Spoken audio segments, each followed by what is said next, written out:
On Friday and Saturday, I visited many more of the poor as I could. I found some in their cells underground, others in their garrets, half-starved, both with cold and hunger, added to weakness and pain. But I found not one of them unemployed who was able to crawl about the room. So wickedly and devilishly false is that common objection. They are poor only because they are idle. The Journal of John Wesley, February 10th, 1753. My name is Doug Forrester, and I serve as the assistant to Bishop Sue Hopper Johnson and the Chief Operating Officer for the Virginia Conference of the United Methodist Church. In this video, I would like to introduce or reintroduce you to the concept of micro-communities and the opportunities they present for new and renewed forms of ministry across our conference. Imagine resources that would help your congregation thrive in your own unique way, to bless and be blessed by the community surrounding your church. What if tools like metrics and measurement were just that, tools, free of judgment? What if ministry was not impeded by fear of failure, such that your congregation is completely free to try new things where your gifts and relationships are lived out in the community, both inside and outside the walls of the church? In the Virginia Conference, we have over 800 congregations, many of which have often functioned in isolation from one another. In this environment, larger churches tend to be seen as more successful than smaller churches due to their relative abundance of people and resources. You can see how functioning in this way only invites unhelpful redundancy, and it also prevents us from leveraging one of the best gifts that God has given each of us, the strength of our United Methodist connection. In the quote from John Wesley that I just shared, the co-founder of United Methodism, we are reminded of some important facets of what it means to be a United Methodist. John Wesley cared deeply for the vulnerable, especially the poor. He advocated for them. He prioritized separating facts from hearsay. And he knew his community. He knew where people lived, where they worked, what the challenges were that they were facing in their everyday lives. Equipped with this kind of information, he was able to deploy the people called Methodist down city streets and into rural hamlets to serve in and alongside their respective communities. In his words, to shake the gates of hell and set the kingdom of heaven on earth. We can still do this today. The world still needs it, and the gospel still commands it. Best of all, we have access to information and resources that you will learn about in this video that go far beyond anything the Wesley brothers could have dreamed of. Bishop Sue is fond of saying, I appoint clergy to communities, not just churches.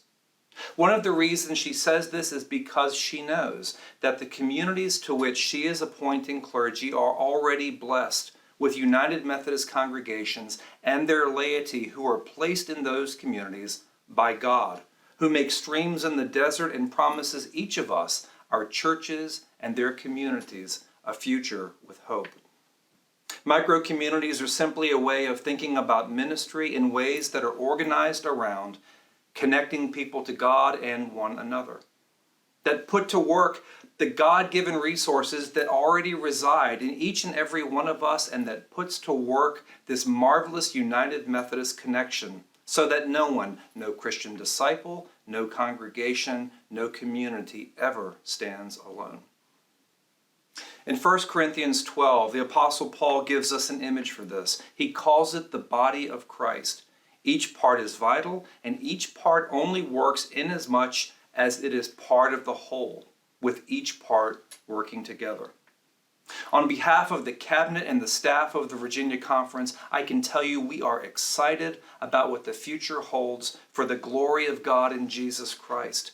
And we look forward to working and serving alongside you and equipping you for all that is to come.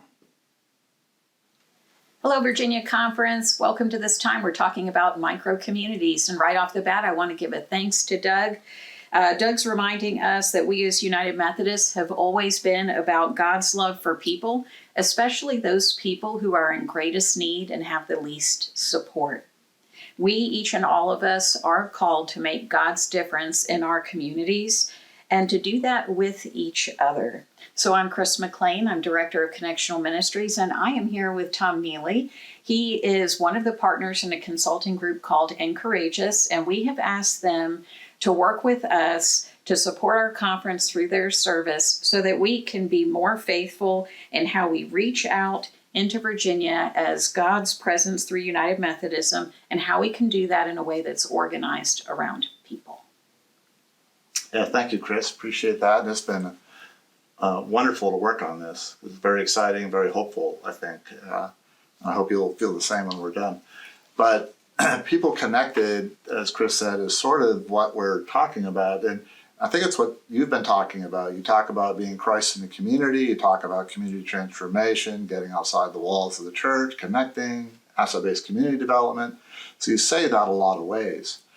And the question that Doug posed and we're going to talk about is, how do we turn the bulk of our efforts towards reclaiming our identity as Methodists who are in connection with the people of our communities?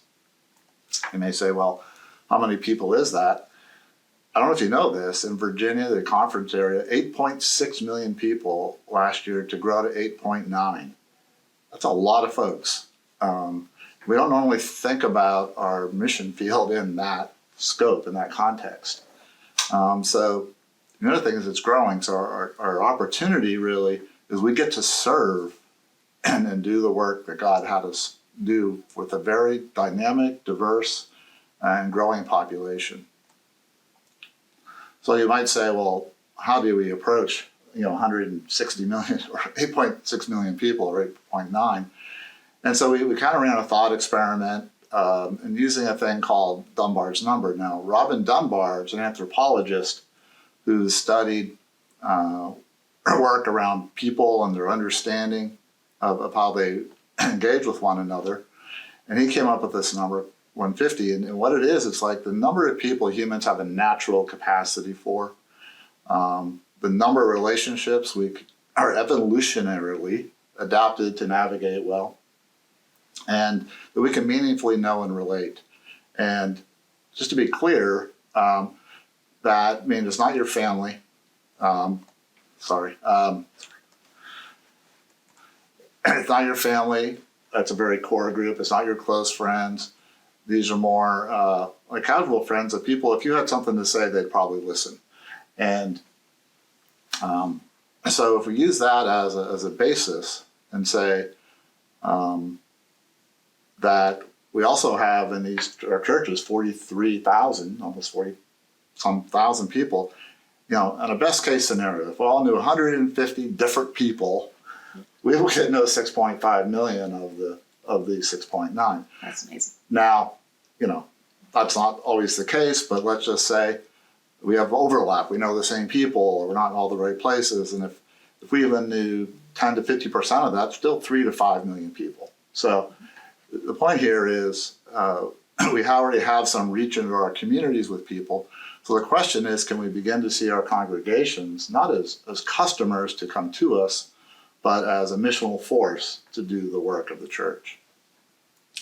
The next question you might have is, where are we? Are we in the right places where these people are?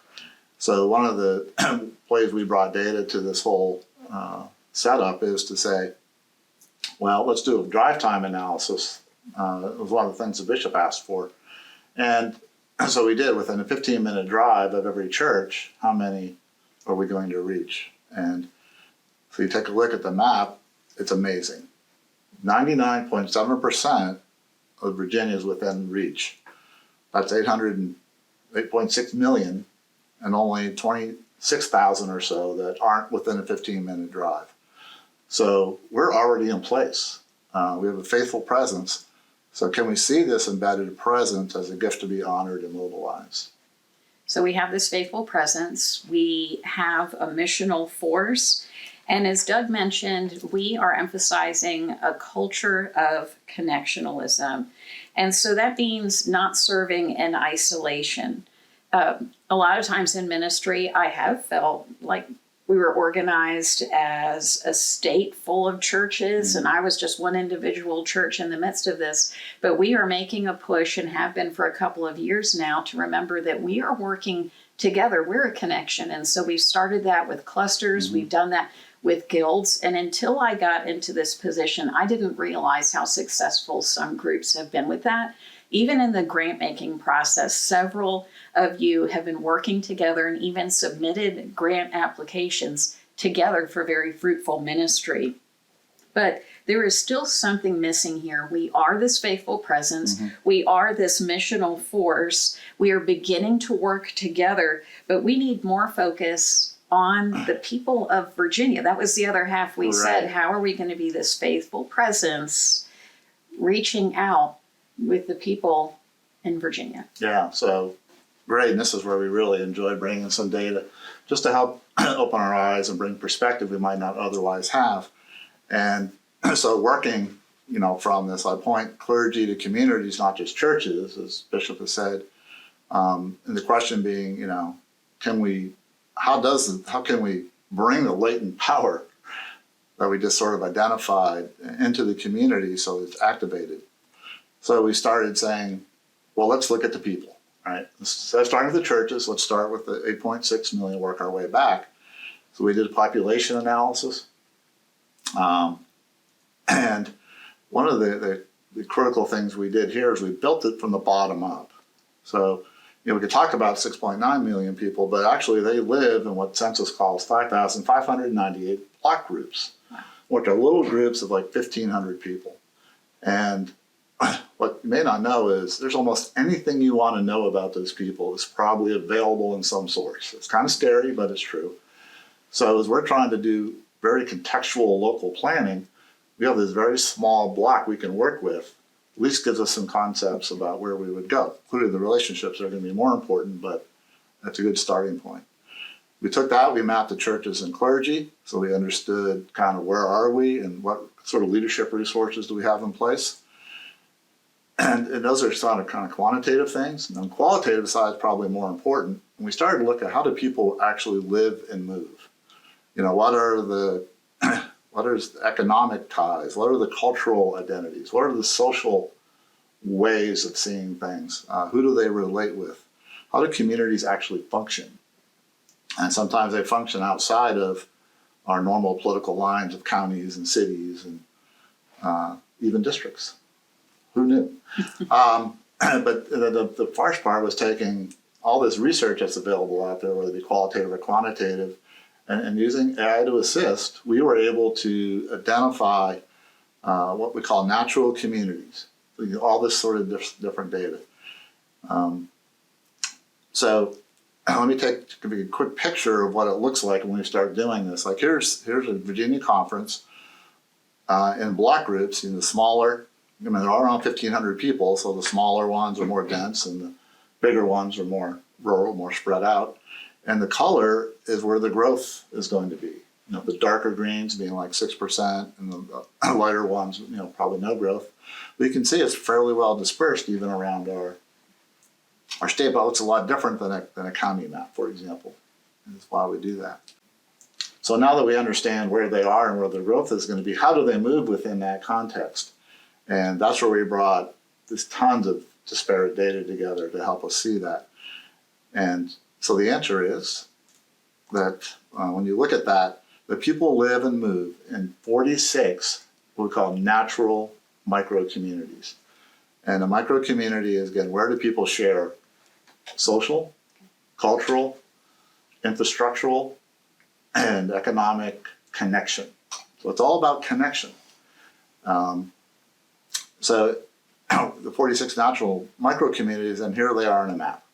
Now they're very small ones, and there's some very large ones, there's some very specific ones, there's some very broad ones, but it's not about making them all equal or making them fit any structure. It's really just identifying and discovering how they actually live and move. So it's kind of what we call Virginia as people actually experiencing. And one of the good news is, as we shared this with folks, when they read the profiles, of which everyone will be getting a profile about their macro community, just but a lot of it's very qualitative. Talking about this, and people read that and went, yeah, that's right. That's how it feels to live there. That's awesome. So that's pretty cool, yeah. Very encouraging as we try to discover new ways and new approaches. Here's our churches plotted across that. And again, more good news. We have presence in 44 of the 46 micro-communities. The 2 we don't are very small, that we have them surrounded, so good news there. But we do have the presence in place. So the question really is, the opportunity for us is, what if our churches in each micro-community, since now we have a way of organizing them by the people of Virginia, work together as a dynamic network to serve the unique needs, cultural aspects of those micro-communities. What you're saying, Tom, reminds me of an aha I had as a young person about my mom. My mom is a retired pathologist. They're those doctors behind the scenes who work in the laboratory, and anything that comes out of your body, they probably have a part in looking at it. And so they diagnose things on slides using microscope. But my experience of my mom was Saturday morning, was the yard day. We had to pick up all the sticks. She sat and paid the bills and needed us to be quiet so that she could focus. Sunday, maybe go to church, do some fun refreshment kind of stuff. Monday was coffee in the morning, newspaper, and then heading out the door to the office. And that's what I saw. All of that personal preparation and maintenance and all that kind of stuff, and worship. What I didn't see, and when I visited her, I finally got to see, was all the time she spent with this microscope. And I tried to look into it, and at first I couldn't get it to work, but eventually I realized that she was spending her day looking at communities of cells. And sometimes the slide was just full of, it wasn't all just about bad stuff. Sometimes the answer was, this person is perfectly healthy, everything's going well. Other times she would see in a slide a point of pain or an area that needed healing, but she could also see the cells that could be part of that healing. And were there enough of them, or were there too many for some reason? And that gave an idea of how she could participate with that community of cells in somebody's body to help them be more effective in doing their job for wholeness. But also she would fill out a little paper, and then she would get on the phone with another person, a colleague, and work together with that colleague. Maybe it was an oncologist, maybe it was their care physician that they saw most of the time, and she would be able to work with that person. And I thought, okay, this is a metaphor where I can understand. She was examining the community. Right. And she had everything in her was something that would be on that slide as well. She had all those same cells and all that same health and pain in her and in this community of cells. And she could work with the community of cells in that person's body, and she could work with colleagues. And we can do that. It just struck me that when we're talking about micro communities, this is what we're talking about. We're talking about her whole life wasn't just maintenance, wasn't just worship. Remember, Ashley Bogan came to annual conference and showed this figure 8 shape of that personal holiness, where we need to take good care of ourselves and we need to worship God and then go out into the community for social holiness. But sometimes as pastors, we feel like we get stuck on the maintenance side, and I think our lay folks probably feel right along with us, where we have these meetings, right? And we're stuck on that maintenance side, and we have worship, we have fellowship, and that's wonderful. We've done that personal holiness. And then we try to get out into the community, and maybe we call the school across the street, and they're like, nope, we can't work with you. We already have enough partners, or we're not allowed to work with you. And it just feels like we get stuck trying to get out there. But a lot of this micro communities work we're going to be doing together, that keyword is together. We're working together. We're together working with the conference and the districts. We're inviting folks to all work together and find agencies that are a good fit for them. And so maybe it's not the school, maybe it's Alzheimer's care. That was a need that opened up in this area recently, where a program lost its funding. And now I've noticed that the 3 Notch district has picked up care for folks suffering with Alzheimer's, and also offering care to their loved ones. That's And super so important. there are so many possibilities, and we don't have to do them alone. And so that's a metaphor that helped it hit home for me.